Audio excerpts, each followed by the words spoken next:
Hello everyone, now let us discuss about antihypertensive drugs part 1. In the current session, we will be focusing on classification and diuretics.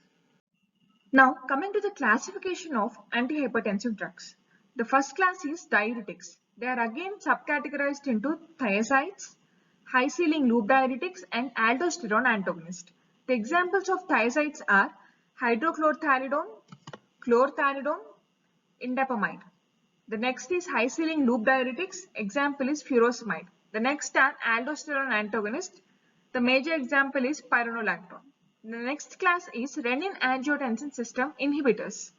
They are again subcategorized into ACE inhibitors, angiotensin 1 receptor blockers, direct renin inhibitors. The examples of ACE inhibitors are captopril, enalapril, lisinopril, etc. And angiotensin 1 receptor blockers are losartan, candesartan, valsartan, telmisartan, etc. The example of direct renin inhibitors is aliskiren. Coming to the next category, they are sympathetic inhibitors. They are again classified as alpha adrenergic blocking agents, beta adrenergic blocking agents, alpha plus beta adrenergic blockers, and sympatholytics, central sympatholytics. Examples of alpha adrenergic blockers are prazosin and terazosin. Beta adrenergic blockers are propranolol, metoprolol, and atenolol. And alpha plus beta adrenergic blockers are labetalol and carvedilol. Examples of central sympatholytics are clonidine and methyl-dopa. The next class is calcium channel blockers.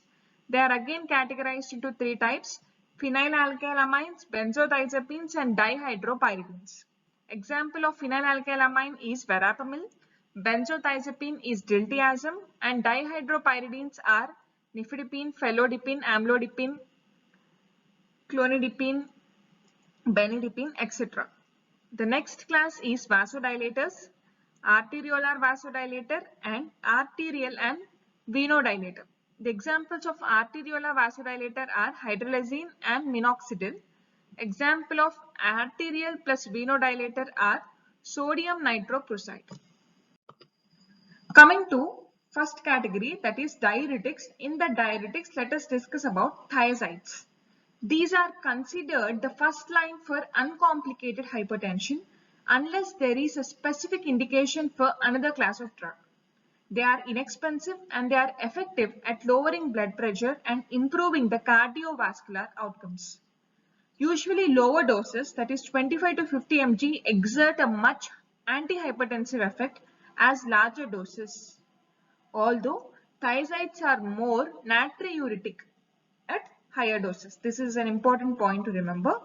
And the thiazides, they have been found to be the best drugs for the prevention of heart failure in patients with hypertension. They are superior to ACE inhibitors, alpha blockers, and calcium channel blockers. And if thiazide monotherapy does not achieve the target blood pressure, a drug from one of the following classes should be added to the thiazide therapy. They are ACE inhibitors or angiotensin receptor blockers, beta blocker or calcium channel blocker. And one more important point is the thiazides are not effective in patients with renal insufficiency. So the diuretics which are not effective in patients with renal insufficiency are thiazides. Coming to the mechanism of action, the thiazides are sulfonamide related organic acids that are secreted into the proximal tubule by an organic secretory mechanism. They compete for the same secretory process by which uric acid is secreted into the proximal tubule. Thiazide diuretics, they compete for the same secretory process by which uric acid is secreted in the proximal tubule.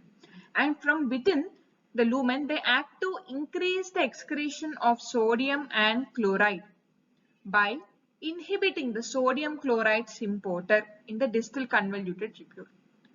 Natriuresis may be accompanied by some loss of potassium and bicarbonate. Whenever we use thiazide diuretics, natriuresis may be accompanied by some loss of potassium and bicarbonate. And these thiazides, they enhance the calcium reabsorption. This is also an important point. Thiazides, they enhance the calcium reabsorption in the distal convoluted tubule by increasing the sodium-calcium exchange.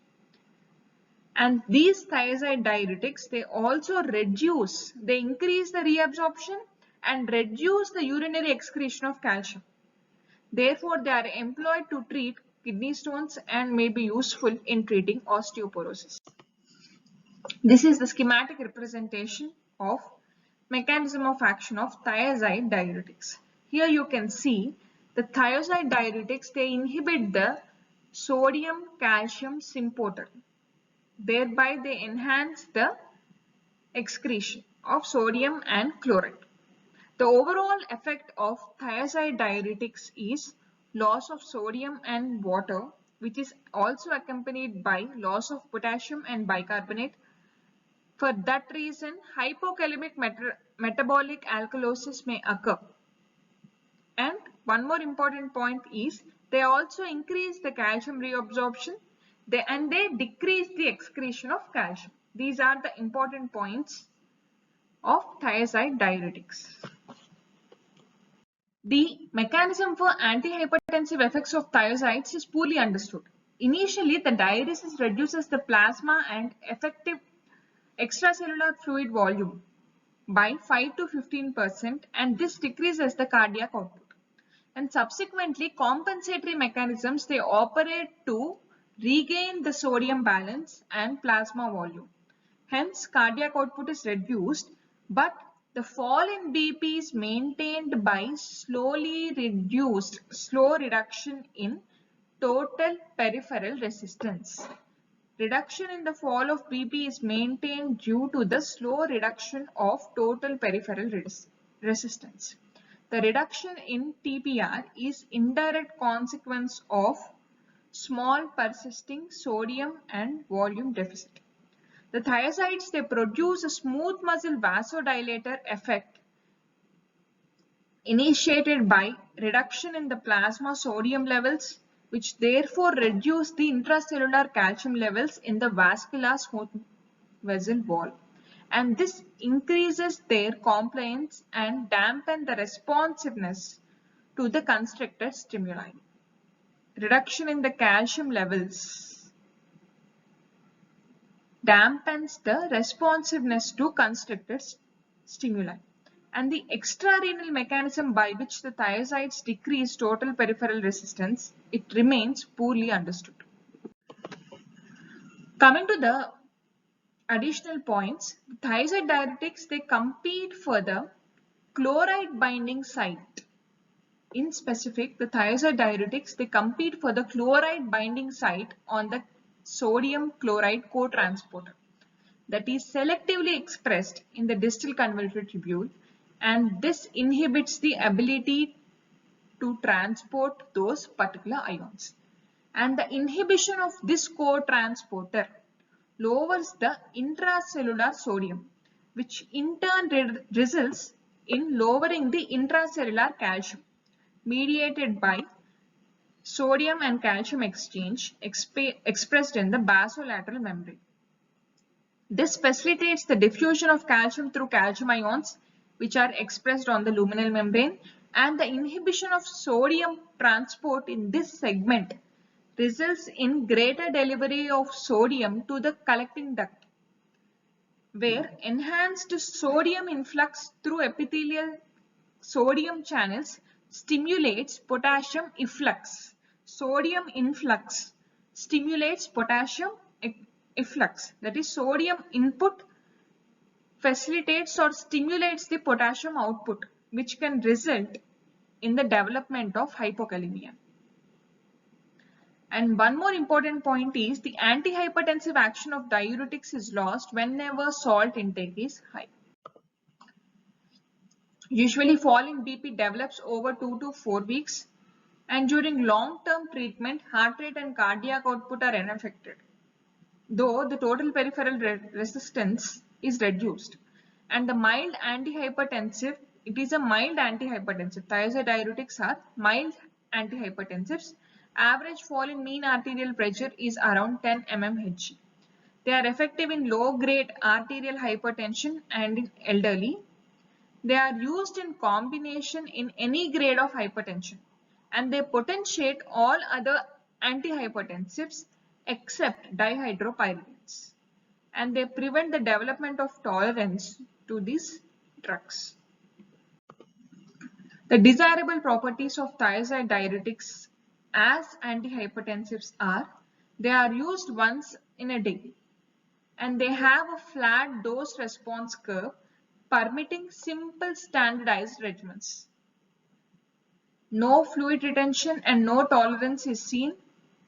They have low incidence of postural hypertension and low CNS side effects compared to sympatholytics, central sympatholytics. They are more effective in elderly and in those with isolated systolic hypertension. And they decrease the calcium excretion and they also lower the risk of osteoporosis. And one more desirable quality is they are economical. Coming to the contraindication, the effects of loop diuretics, thiazide diuretics and potassium sparing diuretics, they depend on the renal prostaglandin production, which are involved in the autoregulation of renal blood flow. And their diuretic effects can be reduced by NSAIDs, non-steroidal anti-inflammatory drugs. And this effect is not of major importance in the normal subjects where the prostaglandin production is relatively low, but can be significant in patients with underlying renal disease. Coming to anuria. The thiazides are ineffective when glomerular filtration rate is less than 30 to 40 ml per minute. So they are contraindicated in anuria. And they are also contraindicated in patients who have hypersensitivity to this or other sulfonamide derived drugs. Coming to the pharmacokinetics, all thiazides can be administered orally and they are administered in once a day dosage form. In some cases, 2 divided doses are given. Coming to the side effects, the dose-related metabolic changes are usually seen at higher doses. They are hypokalemic metabolic alkalosis. With low doses and commonly used, less than 25% of the patients develop hypokalemia and most cases are not severe. The next is hyperuricemia. Hyperuricemia can be aggravated by treatment with thiazide diuretics, potentially leading to the development of gout. And both thiazide and loop diuretics, they interfere with different transporters which are involved in urate secretion. The next is hyponatremia, is also a side effect of thiazide diuretics, erectile dysfunction in males and allergic reaction which are mainly sulfonamide related. These are some of the side effects. Coming to the next side effect, it is hyperglycemia. Thiazides, they have a mild effect to impair glucose tolerance. This is normally of little clinical significance at therapeutic doses, but may increase the risk of hyperglycemia in patients with type 2 diabetes. And there is evidence that hyperglycemia may be related to loss of body potassium, which may affect the ability of pancreatic beta cells to regulate the release of insulin via ATP-sensitive potassium channels. So in order to prevent the hyperglycemia side effects, appropriate correction of hypokalemia can typically reverse the thiazide-induced hyperglycemia. The next is hyperlipidemia. Usually dyslipidemia may be produced by high doses of thiazides. And rise in the total and LDL cholesterol and triglycerides with lowering of HDL causes atherogenic risk. Coming to the major drug interactions of thiazide diuretics, they are, since thiazides must be secreted into the tubular lumen to inhibit the sodium and chloride symporter, their action can be reduced by drugs such as probenecid, which compete for the transport into proximal tubule. Hypokalemia caused by thiazide and loop diuretics can increase the likelihood of potentiating fatal polymorphic ventricular tachycardia, which is nothing but Torsades de Pointes, if co-administered with other drugs that prolong the QT interval. Thiazide diuretics are contraindicated, or they should not be co-administered with drugs which prolong the QT interval, like class 3 antiarrhythmic drugs, quinidine-like drugs. The next is alcohol, barbiturates and narcotics. They can potentiate the orthostatic hypotension whenever co-administered with thiazide diuretics. Additive effects occurs when combined with other antihypertensive drugs. And they also decrease the response to pressuramines. Dose adjustment of antidiabetic drugs may be necessary whenever they are used along with thiazide diuretics. Coming to the drugs, chlorothalidone. Pharmacology. Coming to the pharmacology, it is a long-acting oral diuretic that does not contain the same benzothiazine chemical structure as other thiazide diuretics, but it shares same mechanism of action, that is the inhibition of sodium and chloride symporter in the renal distal convoluted tubule. Hence, chlorothalidone is also classified as thiazide or a thiazide-like diuretic. Indications are: it is indicated for hypertension and it is used in adjunctive therapy to treat edema associated with other conditions such as congestive heart failure, hepatic cirrhosis, nephrotic syndrome, and therapy with corticosteroids or estrogens. Coming to the pharmacokinetics, it is given orally once daily. Longer duration of action compared to other thiazides. Diuresis usually begins within 2.6 hours and lasts for up to 72 hours. And it is eliminated primarily as unchanged drug by kidney. The plasma half-life is around 40 to 60 hours. The next drug is hydrochlorothiazide. It is a prototype thiazide diuretic and it is available as monotherapy. The pharmacokinetics of hydrochlorothiazide is: it is taken orally once a day, half-life is around 6 to 15 hours, and elimination is majorly by renal clearance. The pharmacokinetics of chlorothiazide are: it is not very lipid soluble and must be given in large doses, and it is the only available parenteral form, only thiazide that is available in the parenteral form.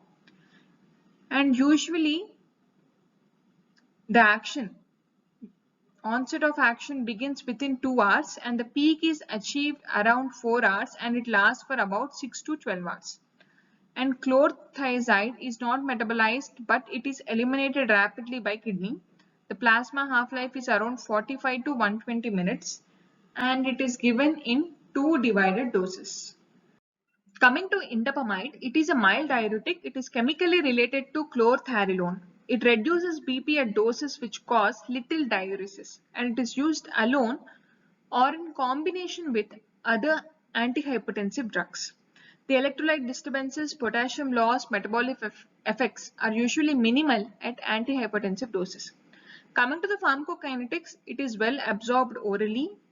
Peak levels are achieved within 2 hours. The duration is up to 8 weeks with multiple doses and nearly 100% of the drug is absorbed from GI tract.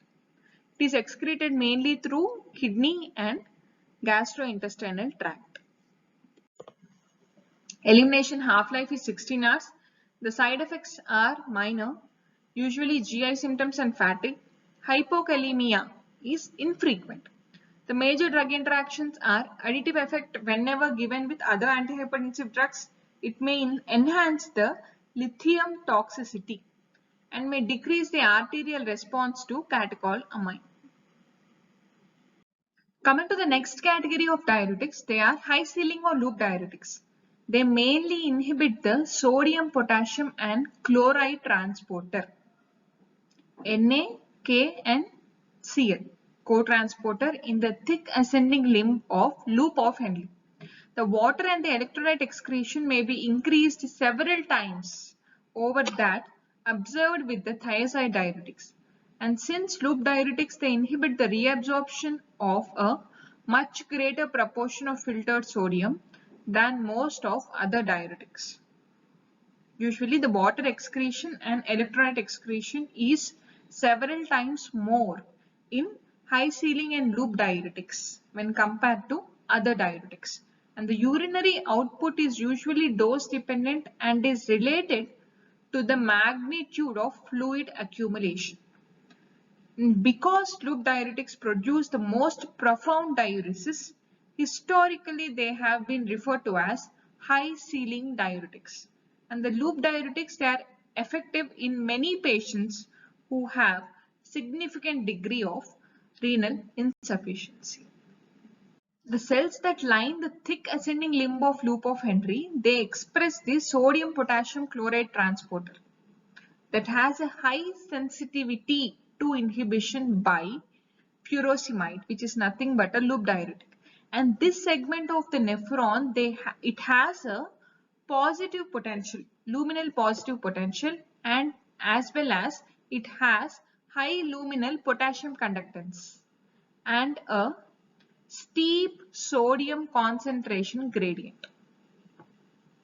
And because of the sodium and chloride concentration gradients, the net reabsorption of sodium and chloride by electroneutral cotransporter, sodium, potassium and chloride cotransporter is favored.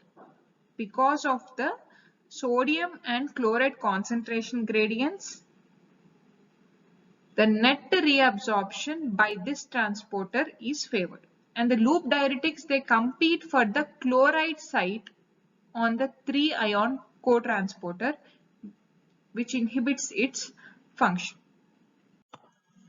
And this increases the delivery of ion and fluid to the distal tubule, and this reduces the osmolarity gradient from cortex to outer medulla.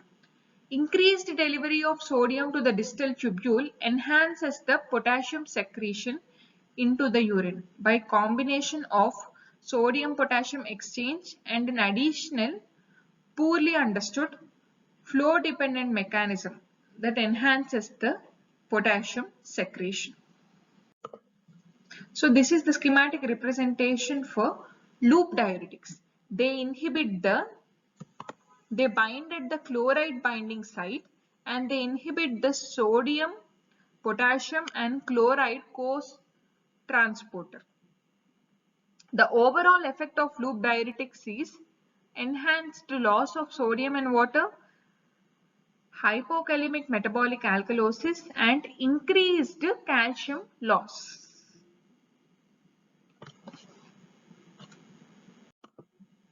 Coming to the contraindications. The loop diuretics are contraindicated in anuria because if increasing electrolyte imbalance, azotemia or oliguria occur during the treatment of severe progressive renal disease, the diuretic should be discontinued. The effects of loop diuretics, thiazide diuretics and potassium sparing diuretics, as we have discussed earlier, they depend on the renal prostaglandin production, which is involved in the autoregulation of renal blood flow, and their diuretic effects may be reduced by NSAIDs. And this effect is of not major importance in the normal subjects where prostaglandin production is relatively low but can be significant in patients with underlying renal disease. The prostaglandins also exert some effect on sodium transport in various segments of the nephron.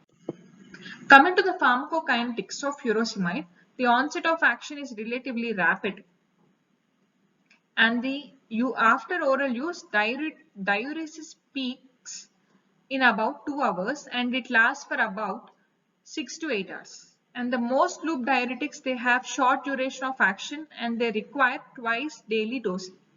Coming to the side effects, hypokalemic metabolic alkalosis, ototoxicity, hyperuricemia, hypomagnesemia, allergic reactions and dehydration are some of the side effects of loop diuretics. Coming to the major drug interaction, lithium generally should not be given with diuretics because they reduce its renal clearance and add a high risk for lithium toxicity.